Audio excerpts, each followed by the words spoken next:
Hello everyone, আসসালামু আলাইকুম সবাইকে। আশা করি আপনারা সবাই খুব ভালো আছেন। আলহামদুলিল্লাহ আমিও ভালো আছি। আজকে আমি আপনাদেরকে তান্দুরি চিকেন কাবাব করে দেখাবো।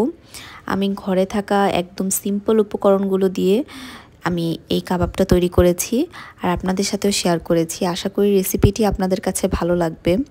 তো আমি কাবাবটা বানানোর জন্য প্রথমেই আমি কিছু চিকেন নিয়ে নিয়েছি।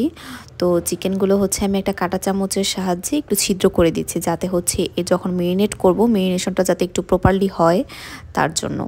তো আমি এখন মেরিনেট করার জন্য আদা রসুন বাটা দিয়ে দিচ্ছি, আর দিয়ে দিব লাল মরিচের গুঁড়া, তারপর দিচ্ছি ধনিয়া গুঁড়া, গরম মশলার গুঁড়া, আর দিচ্ছি কালো গোলমরিচের গুঁড়া, লবণ, আর দিচ্ছি টক দই, আর লাস্টে দিয়ে দিচ্ছি লেবুর রস।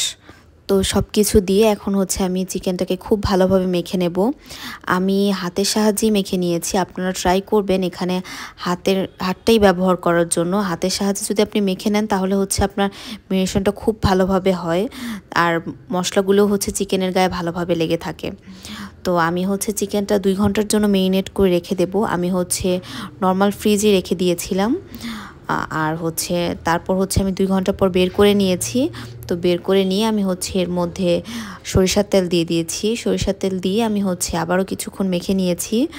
তো আমি পাশেই একটি প্যানে আমি কিছুটা পরিমাণ সরিষার তেল দিয়ে দিয়েছি। তো তেলটা একটু গরম হয়ে আসলে আমি এর মধ্যে মেরিনেট করে রাখা চিকেনগুলো একটা একটা করে দিয়ে দিচ্ছি। তো আমি চিকেনগুলো একটু সময় নিয়ে ভাজবো। আমি প্রথম দিকে একদমই হাই হিটে রেখেছি, যাতে চিকেনটা কোনোভাবেই ড্রাই না হয়ে যায়। তো এর জন্য আমি প্রথমে কিছুক্ষণ হাই হিটে রেখে আমি একটু উল্টে পাল্টে ভেজে নিয়েছি। এরপরে আমি চুলার হিট একদমই আমি মিডিয়াম করে দিয়েছি। আমি মিডিয়াম রেখেই উল্টে পাল্টে আমি ব্রাউন করে ভেজে নিয়েছি, যাতে চিকেনটার মধ্যে মানে যে জুসটা সেটা যাতে বের না হয়ে যায়, যাতে ড্রাই না লাগে। তো আমি মাঝে মাঝে আবার চিকেনটা ব্রাশ করে দিচ্ছিলাম। নিচে যে তেলটা মশলাটা ছিল সেটা আমি চিকেনের গায়ে বারবার ব্রাশ করে দিচ্ছিলাম, যাতে করে চিকেনটা খেতে মানে একদম ড্রাই না লাগে তার জন্য। তো আমি চিকেনটা যখন একদম সুন্দরভাবে একদম লাস্ট দিকে যখন সুন্দরভাবে হয়ে যাবে তখন আমি একটু বাটার মেল্ট করে নিয়েছি, আর বাটারটা এখন আমি চিকেনের উপরে ব্রাশ করে দিব। আপনারা প্লিজ এই স্টেপটা একদমই স্কিপ করবেন না।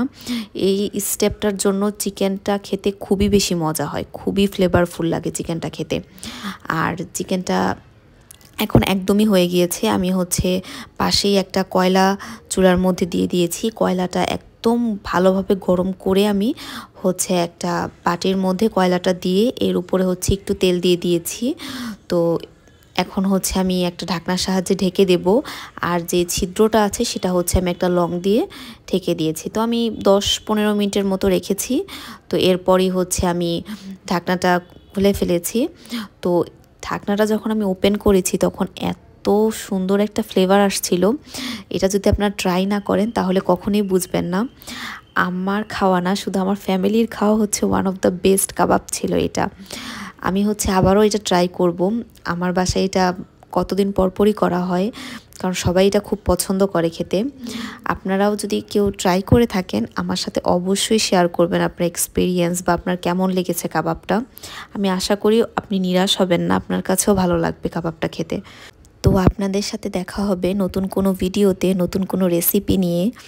তো ততদিন আপনারা খুব ভালো থাকবেন। টিল দেন আল্লাহ হাফেজ, আসসালামু আলাইকুম, টাটা।